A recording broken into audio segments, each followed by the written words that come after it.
In the tumultuous realm of public relations, skilled observers can often find themselves uncovering subtle clues that can unravel the intricate storylines of a PR crisis.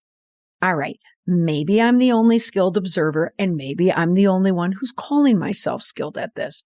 Correction, I just love it.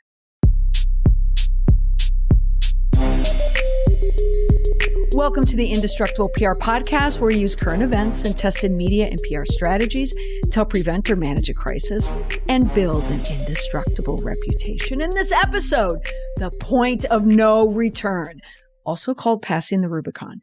3 telling signs of an unrecoverable public relations crisis.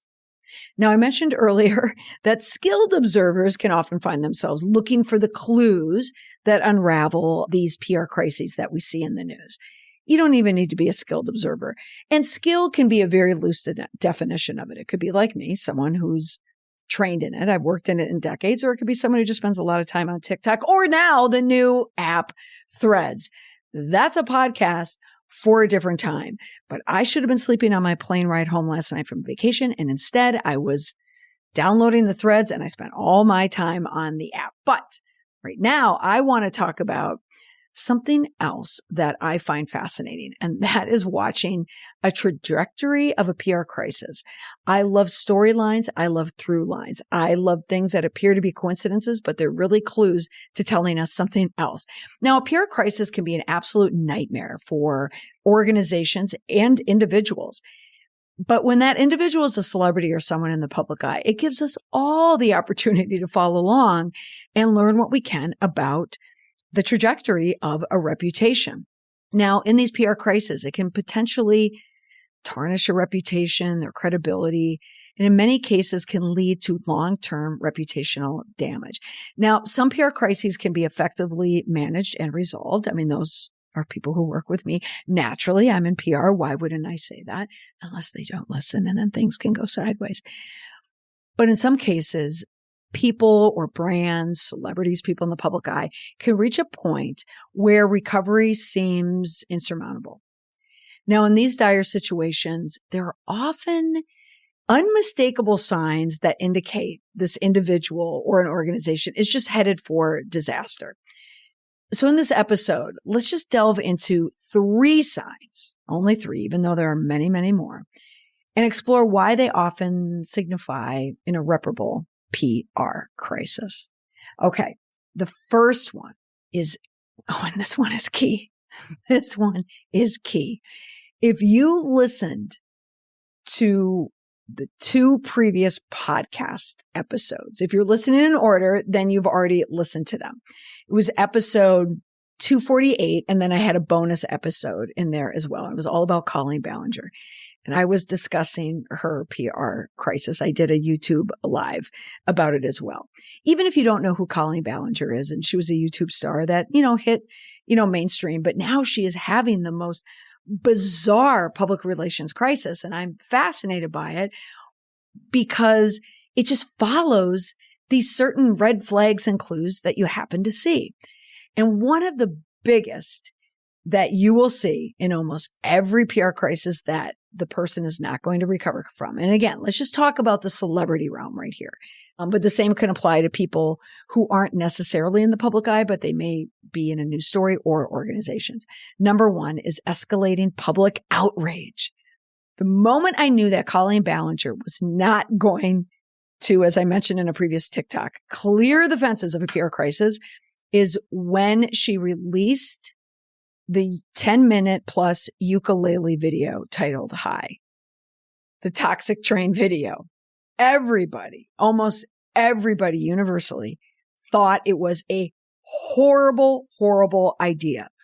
So I put this as number 1 because it's really the first clear sign of an unmanageable PR crisis, because a PR crisis and a reputation surviving it hinges on public opinion.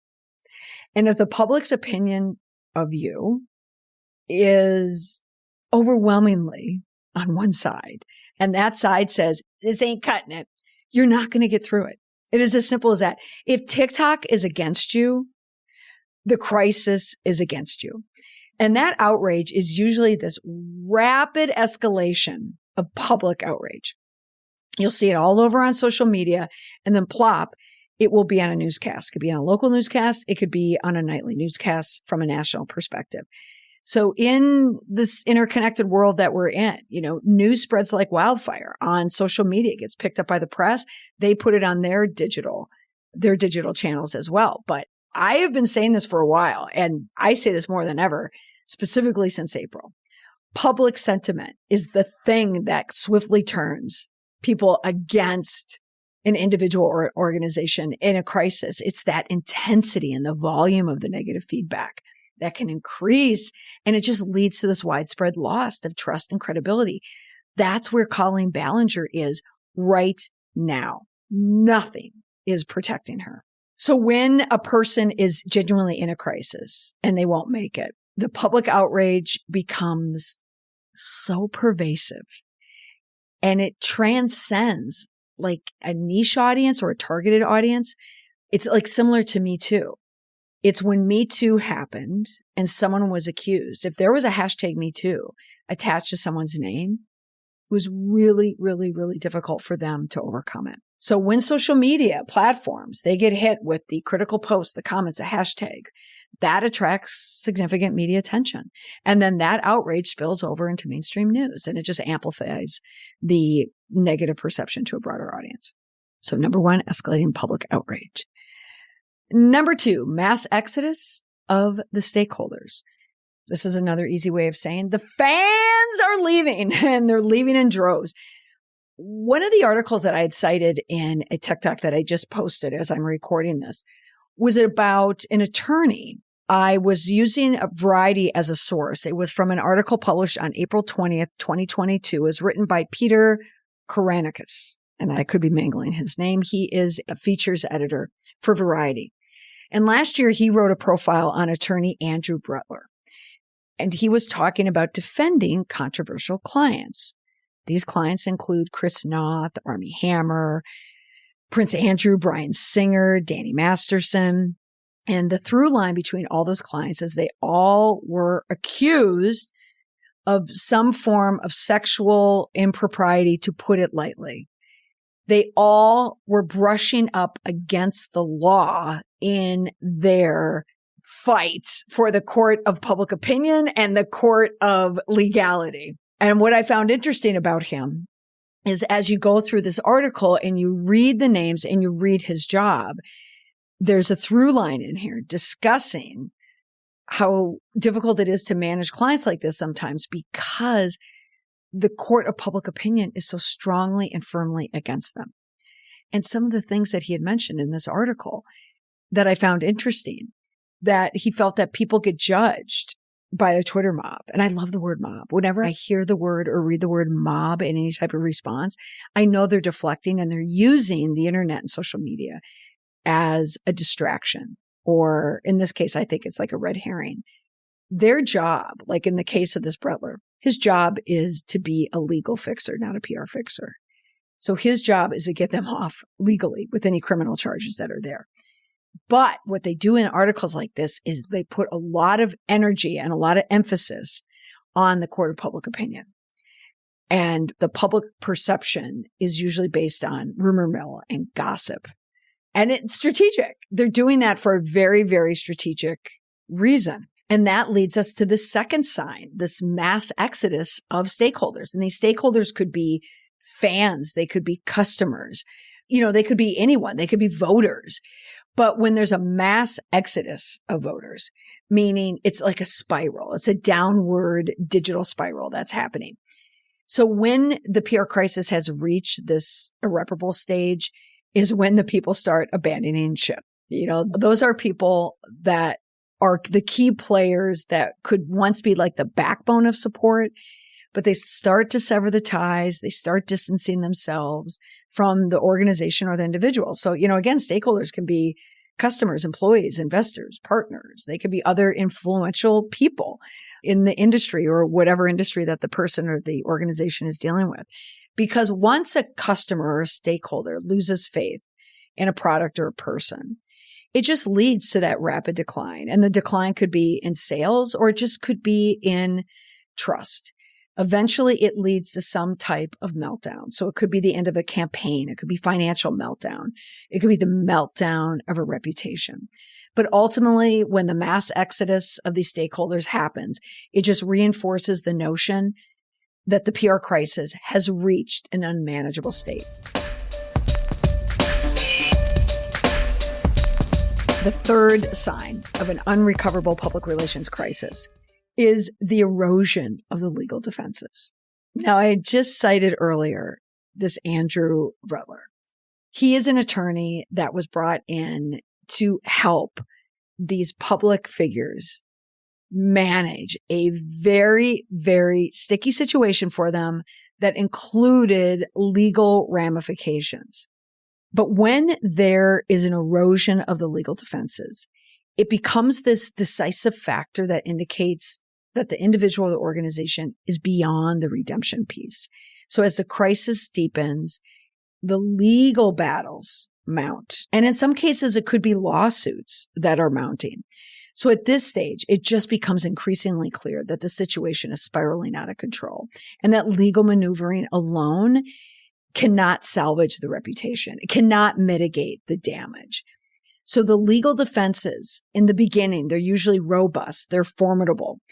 Like in the case of Colleen Ballinger, like right now, her legal representative, this attorney Butler, he came out with an official statement. The first official statement from Colleen Ballinger that wasn't a song or involved a ukulele. And they had focused on an incident where she was being accused of wearing blackface in a video. It was leaked video. And the truth of the matter is she was performing, as Miranda sings. I believe it was Miranda sings that she was performing, that someone captured this video. She did have face paint on her face, and it was a dark color.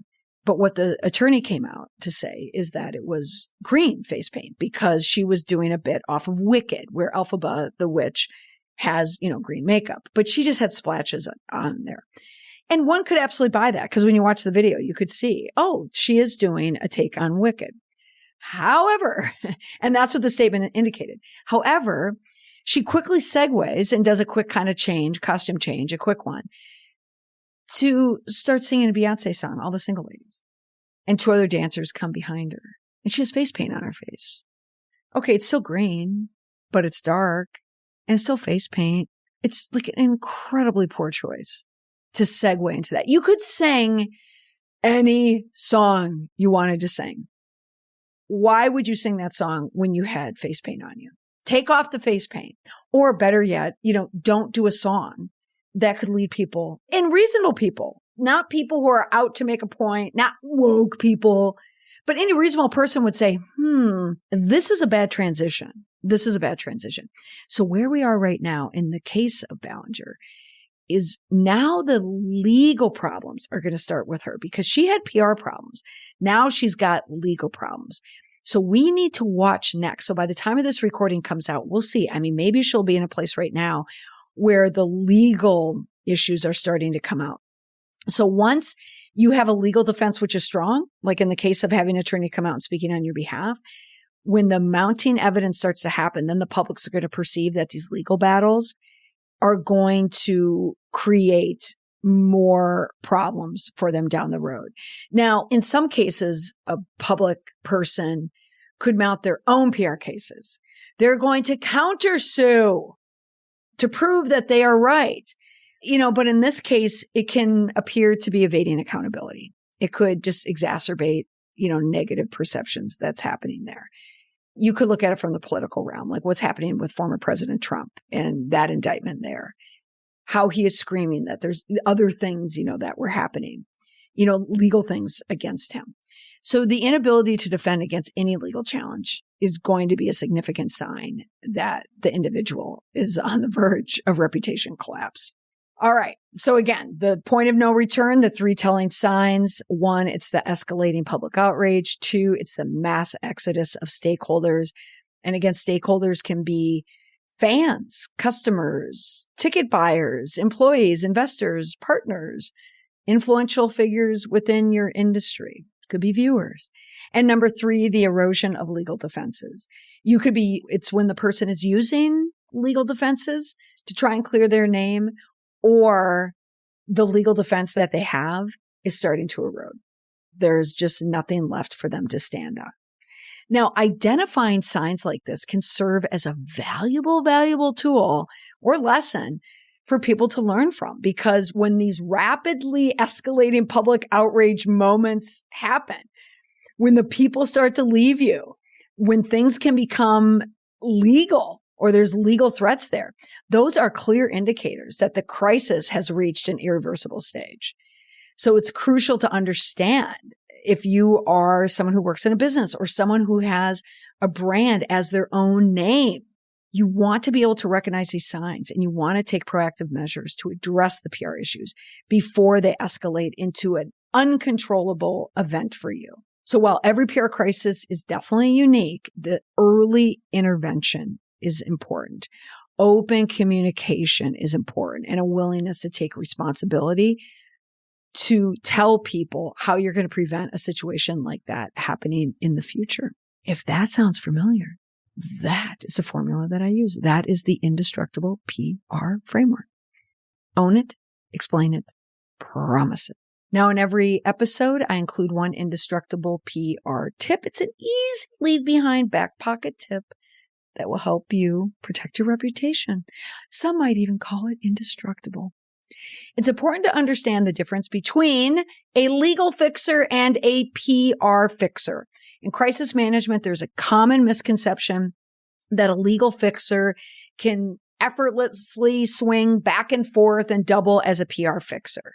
Oftentimes in the news, you'll hear about people, getting in a mess, like Jonathan Major, for instance. He was in Creed 3. I did a podcast episode on him. I'll put a link in the show notes. He was someone who was accused by a girlfriend, now a former girlfriend, of abuse. His attorney, female attorney, came out and essentially said, it's impossible, but also blamed the victim. I did an entire podcast episode on that because I knew that was an attorney, and the attorney was trying to protect him legally and trying to protect his reputational interests. However, she is not a PR fixer. She was also the attorney behind Jen Shah, who is a housewife of Salt Lake, who also happens to be in jail right now, serving alongside Elizabeth Holmes. How's that for a connection? Legal fixers, they're there for navigating laws and regulations. So when there's legal troubles, when they arise, they're going to swoop in to protect their clients' interests in the courtroom. Their primary goal is to minimize the legal consequences. A PR fixer, on the other hand, we're the superheroes of reputation management. So when the crisis hits, we step in and tackle the problem of a public misperception. Okay. We write narratives. We foster positive relationships with stakeholders. We do everything we can to mitigate reputational damage. PR fixers, we know the power of communication, strategic messaging. We understand empathy when it comes to rebuilding trust, because we want to reshape public opinion around that person. So our goal is to preserve the reputation and credibility of an individual or a reputation. So remember, if you find yourself in a crisis, it's important to assemble a team of people that can understand both legal and PR fixes. Recognize that the roles are different. They're distinct, but they are complementary. And together, you can work that PR crisis. No, not for nothing. If you need help in a PR crisis, if you find yourself in a bit of a PR snafu, come on over to my website, mollymcpherson.com, and just click how you can work with me, and you can schedule time to meet with me, and we can walk through your crisis together as your fixer. But I'm really not a fixer. I don't fix bad things. But if you come clean, if you're going to own it and you need help working through it, I'm your fixer. That's all for this week on the podcast. Bye for now.